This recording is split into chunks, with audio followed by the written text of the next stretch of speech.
Warning! Bitag Live Morning caters to mature audiences. Topics discussed are particularly on hot, timely, current issues purposely intended for Filipino viewers and listeners worldwide. Discussions may contain language that may not be appropriate for some sensitive audiences. If you do not approve of the content listed above, please do not watch our videos. If you wish to continue, we strongly advise that you proceed with caution. Viewer maturity is advised. Ako ho naniniwala and I'm looking forward to the next 5.5 years kay Duterte. And there will be infrastructure build and build and build. It's about time that we have to take care and recalibrate and check all the infrastructure because tayo ho'y napag-iiwanan na ng mga karatig bansa ho natin sa Asia. Ano hong pagkakaiba sa kasalukuyang administrasyon na hindi pa nag-uumpisa marami ng kiyaw-kiyaw? Ako ho'y naniniwala mga bossing, gano'n rin. Iba ho yung batayan ng mga kababayan ho natin na talagang nawalan ho ng pag-asa at nawalan ho, hindi lang nawalan ng pag-asa, nagkaroon ho ng sinasabing isa'y desperado, yung estado naging desperado at nagkaroon ho ng dahil desperado, estadong desperado, alang katiyakan, nawala ng pag-asa, gawa nga ng mga dating nakaupo, na sila ho yung mukha ng kapalpakan, kapabayaan, at chokaran, at kaibigan, kainuman, kabarilan, kengkoy, kumagat, kolokoy. Ngayon mga boss, during those times na panahon ho ng dating administrasyon at kukunti lang ho ang nagawa sa dami ho mga sinasabing public and private and public partnership.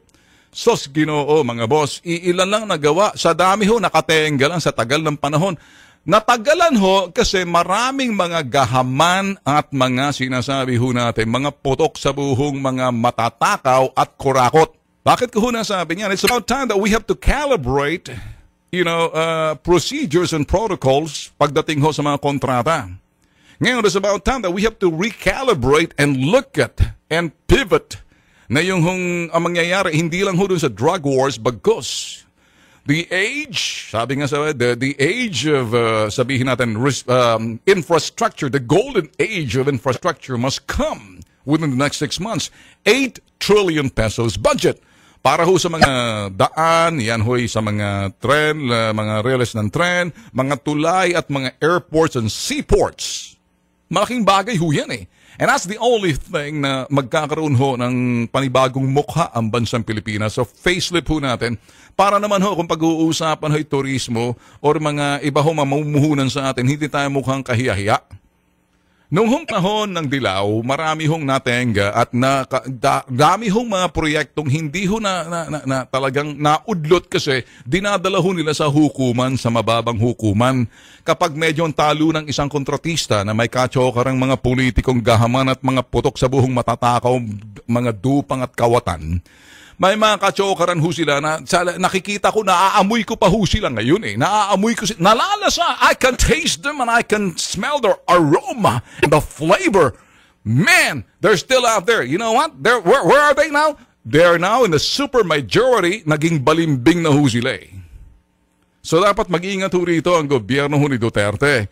Kasi itong 8 trillion pesos budget ho na nakalaan na ho yan. The next 6 years, build!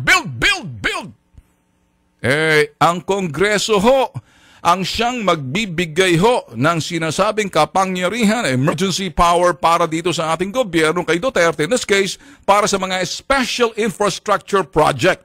Bear in mind, ito pa lang ho yung secretary ho ng DOTC, kaliwat-kawat na, si Togade. Dami na ho kumokontra. Yun ho mga sa ibaba. Pero yung mga matatakaw na mga buhaya na mga sila ho ang kulay nila ngayon, kulay na ho ng Duterte. Kaya lang sa ilalim ng tiyan, lumalabas yung kulay dilaw. Ngayon, mga buhaya ho yan. Ngayon, si Lelong, palabas mo nga si Lelong dyan para makita kung kayo ho'y nanunod sa amin. Introducing, dyan ba si John? Okay. Hanggang tunog lang ba? Hello? Or are we just, the power of words can destroy or instill fear in you. What about yung tiyan na itong buhaya ng kulay dilaw? Nakikita nyo ho, nakikita nyo. Ito ho, ito. Baka kagatin ako. Ito, tumabi mo siya. Nakikita nyo. Ito. Pagmasdan yung kanyang tiyan, kulay dilaw. Yung sa itaas, may pagkakulay red na. Okay. Marami ho tayong ganyan sa Kongreso. Alam niyo ba bakit? Ngayon ho sa Kongreso, ito ho, siyempre, lagi, kung sila ho yung magbibigay ng mga special granting, yung mga sinasabi ho nating emergency power, kuwi daw ho tayo. Ako naman ho kasi, there are many ways to skin a cat. Maraming pamamaraan para maisagawa ho yung isang bagay na para mapabilis, let alone na wala ho, hindi ho makukompromiso yung kalidad ng trabaho at yung sinasabing pag-unlad ng bansa sa pamamagitan ng infrastruktura. Hindi ho uubra yung sinasabing katiwalian at pagnanakaw ng mga potok sa buho. Saan ho mangyayari ito, mga boss? Ako ho'y naniniwala na emergency power should be given, but at the same time monitored. The special power must be granted with care. There must be accountability and transparency. Accountability and pananagutan at klaro't nakikita. Kasi kung ang Kongreso magbibigay ng sinasabing kapangyarihan, meron laging tanong, para sa akin, ako si Congressman Kuya Eddie. Sino si Kuya Eddie? Eddie ako. Anong sa akin yan? Ganyan ang itsura niyan. So, eto hong mga putok sa buhong mga lobbyist ngayon, naaamoy na nila ngayon, 8 trillion. So yun, magdadagsa na ho yan. Maghahanap ho ng mga padrino ho yan, mga putok sa buhong yan, at yung mga kanilang hahanapin, mga tusot patay gutom at mga kurakot, nandyan ho sa Kongreso. They are packaged in such a way na parang ni-restructure nila kanila, ni-re-engineer, ni-repackage na ho nila, ni-reprogram nila ang kanilang pagdadamit, pero ang kanilang utak hindi pa rin. So yung kultura ng kanilang dating gawin na pwede hong gawin yung panahon ho ng dilaw sa kasalukuyan kasi hindi pa nag-uumpisa yung infrastruktura natin. Puro drug war pa lang si Duterte. Ngayon, eto ho, bantayan ho natin kasi kung totoo itong 8 trillion, I'm upbeat. Very upbeat ho ako dito pagdating sa bahay. Kaya yung sinasabing, the emergency power na sa Pangulo, para may kapangyarihan na pwede ho magsagawa ng selective bidding. Siniselect ho yung karapat-dapat na mga kontratista na mapabilis. Parang sinasabing direct contracting at the negotiated procurement, mas maganda ho yan, provided maganda ho yan selective bidding at saka direct contracting. Ito hong transaction na to para sa emergency power, para mapabilis yung mga proyekto. Kaya lang, kinakailangan may klaro dito. Transparency. Nandiyan na ho yung sinasabi, freedom of information. And may pananagutan ho, accountability. Those given that kind of a project in the government, pati yung contractor, nakikita ni Juan de la Cruz. Anong pagkakaiba dapat ngayon? Huwag ho natin gagamitin yung mga official website ho ng kung ano-anong departamento kasi pwedeng i-manipula yan. Ako ho naniniwala ng selective bidding, dapat transparent ho yan. Paggamit ho ng traditional media, dyaryo, telebisyon o radyo, announcement sa mga rehiyon kung saan itatayo yung mga proyekto, which I believe na ito ho'y mag-a-agree ho sa akin si Ben Diokno ng DBM.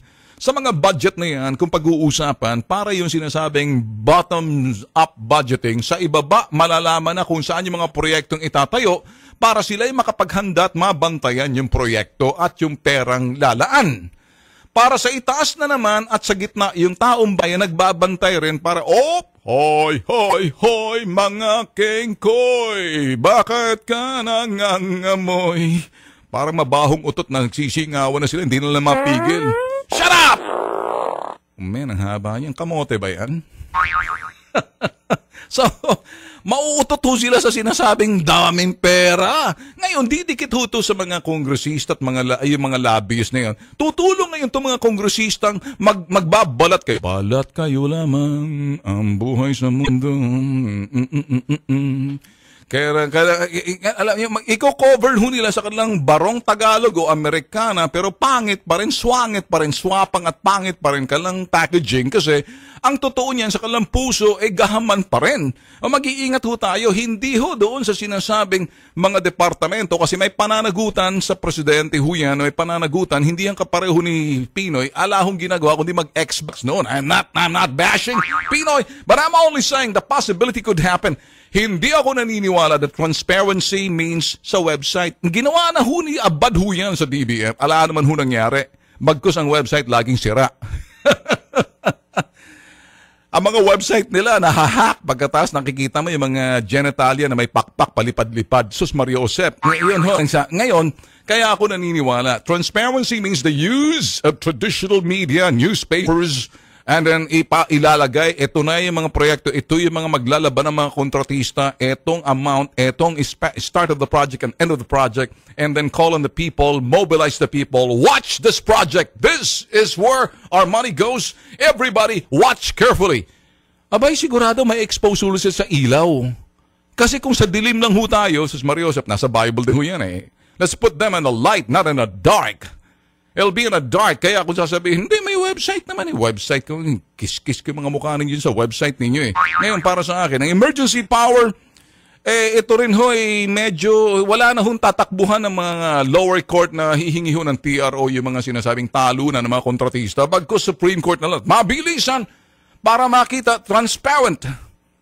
Kaya yung mga tao ahead of time, dapat malalaman nila kung saan papututungo o saan mga proyekto, aling rehiyon, aling probinsya, aling syudad, saan, kailanman, mga kapuso't kapatid, kabahaka, sabihin natin kapamilya at kasambahay at ka-KP, kilos pronto. Kilos pronto kayo magbabantay. Wow man, libre plugging para sa akin. I love this job. Kaya yung sinasabing, emergency power na yan, it can curb by first letting people know na gising ho tayong mga mamamayan na magbantay ho sa pondo ng bayan. Wag ho tayo pwedeng linlangin itong mga magagaling magsalita. Kita nyo nang nangyari doon sa Kongreso, nag-hearing doon sa sinasabing NDP. Sa MB, sa National Beloved Prison. Nagtabaan lang kalamong panay lang ang utot, puro singaw na lang sila doon, puro satsat. Nakita mo papangit na mga inasal nila roon. Look at Umali, kumare naman ni Delilah de Lima. So ngayon, sa akin, if these are the kinds of people na mag-i-investigate in aid of legislation, magpapapogi lang ho yan. Pero pagkatapos ho yan, sasabihin niya sa kanyang magkikindata na sila. Para galing ko talaga, May isang congressman ako nakikita. Pagkatapos niya, pagkalago sa camera, tanong siya, wow, gumaganong-ganong pangkila. Okay ba? Sundutin ko yung iling mo dyan pag hindi naglabasan yung mga bulwakan, yung mga kulangot mo at mga uhog mo dyan eh. Puro kayong yayabang eh. Ngayon, para sa akin, kung pag-uusapan transparency, let's be transparent, not just on the website, but using traditional media, budget ho yan, yung kailan ilabas yung mga sinasabing proyekto para malaman ng taong bayan. Yun ang gusto natin mangyari ho. Sa panahon ho ngayon nitong administrasyon, para wag ho natin gawin yung mga ginagawa na kapabayaan, na wala na ho ng gana yung mga mamaya, naging kalbaryo ang kanilang buhay, na nawalan ho sila ng sigla, malungkot ho sila. The feeling of hopelessness, helplessness, and uncertainty and anger, pagdating sa infrastructure, naranasan na ho natin yan. Iwasan ho natin yan. What I'm saying, the golden age of infrastructure is coming. People needs to unite. Filipino people, kinakailangan gising kayo. Magbantay kayo pagdating diyan sa sinasabing infrastruktura, kinakailangan galit-galit tayo. Galit-galit tayo sa mga kurakot. Galit-galit tayo para hindi tayo walang kaibig-kaibigan. Bantayan tayo. Kaya lang pagbabantay natin, hindi yung binabantayan mo kung siya ay magnanakaw o siya ay nagnanakaw. Bantayan kung saan napupunta ang pera. Huwag natin udlutin sa pamamagitan ng duda at kung ano-ano mga sinasabing mga nasa utak natin. Bagkus, implementasyong agaran sa pamamagitan ng may pananagutan kung sino man at nakaklaro, nakikita kung saan patutungo yung sinasabing pera, gagamitin rin infrastruktura, then and only then, gaganda ang takbo ng ating bansa. Hindi na tayo kulelat pagdating sa infrastruktura. Get it?